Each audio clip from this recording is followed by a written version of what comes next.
magluto ako ngayon ng chicken sa aluna. O, diba? Chicken sa aluna ang lunch namin. Umalis na si Amo. Bumalik siya sa trabaho, kaya akin na naman lahat. Naghiwa lang ako dito ng kamatis na 3 piraso. Tapos patatas, okra at saka string beans. Naghiwa lang tayo dito ng kamatis na 3 piraso. Then meron ako ditong isang bell pepper. Meron ako isang bell pepper. Iwain lang din natin ito ng maliit. Nagbabad din ako ng rice. Kasi ang rice nila dito guys, hindi agad-agad sinasalang. Kailangan mo pa siyang ibabad. Pero kung ako ang magluto, hindi ko na ginababad. Diretso ko na salang. Pero si Amo, ginababad niya. Mahahaba kasi ang strength ng bigas nila dito. Butil ng bigas nila, mahahaba. Hindi kagaya sa Pilipinas. Tingnan nyo naman yung kanin, oh. Tingnan nyo, oh, diba? Kahahaba. Bahaw namin ito kahapon. Haba yung butil niya. Then, meron ako ditong chicken. Lagay muna natin itong kamatis. Nagaluto ako, nagalaba ako, nagamultitasking ako para pagtapos ko dito ay mag-upo-upo na lang. Kapagod din, oy. Ito na yung kamatis. Ang dami, no? Then, meron akong bell pepper. Slice natin. Yung mga laga ko, nanonood sila. Kaya oras ko para magluto ng kanina, pagkain namin. Kunti lang naman naluluto ito kasi 3 lang naman kami kain. Ay, 4 pala. Sorry. Kalimutan yung isang alaga. Ganito yung buhay dito sa abroad. Kailangan mong mag-multitasking. Actually guys, okay na yung kamay ko.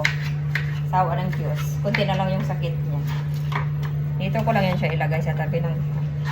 Kaya ako din naman maghugas. Pagtapos ko magluto, ako din naman maghugas. Kaya tinitipid ko yung hugasin ko kay kapagod maghugas. Alam niyo ba yun? Ay, may nakalimutan pa ako. Then, meron palang bawang. Ay, sibuyas. Slice tayo ng sibuyas.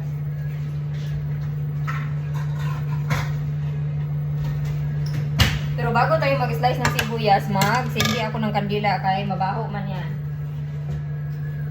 Papatanggal namin sa baho dito kay itong kandila na may aroma.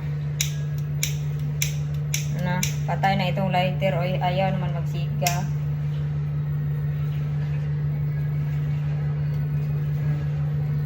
Ganito yung ginagawa ko dito. Pag may luto, nagamit ang sibuyas o di kaya yung mga mababaho na sobrang matapang ang amoy ng luto namin, naglalagay ako ng kandila na may aroma.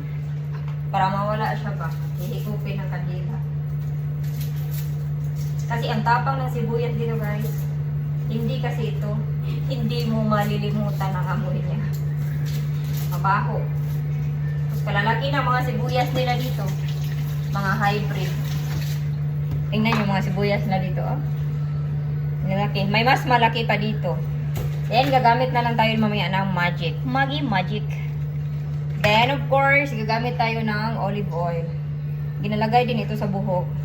Pero hindi ito. Mas the best ito kasi ito pang cook man ito. Ito pwede siya pang buhok kasi organic siya. Diba? Tingnan nyo yung sinamakan ko. Galing pa ito ng Pilipinas. Bango-bango. 2 piraso ito. Meron pa dito. Ginawa ko. Nilagyan ko ng bawang, sili, at saka luya. 2 yung sinamakan ko dito. Diba? Perfect na. Ganon ka. Creative pag Pinay. Alam niyo ba ang nangyari? Nagluto ako kagabi ng macaroni. Tapos binigyan ko si Amo. Kumain din siya. Ang ginawa niya sa macaroni salad niya, gilagyan niya ng sili. Sabi ko, anong lasa? Natawa ako kasi sabi ko, bakit may sili kang dala mo? Sabi niya, ilalagay ko sa macaroni salad na ginawa mo. Sabi ko, ha? Anong lasa nun? Lagyan mo ng macaroni, lagyan mo ng sili ang macaroni salad. Kakaiba man yung paraan ng pagkain ng macaroni, nilagyan ng sili. It's very rare. O, diba? That's it guys. Mamaya abangan nyo ang ating luto.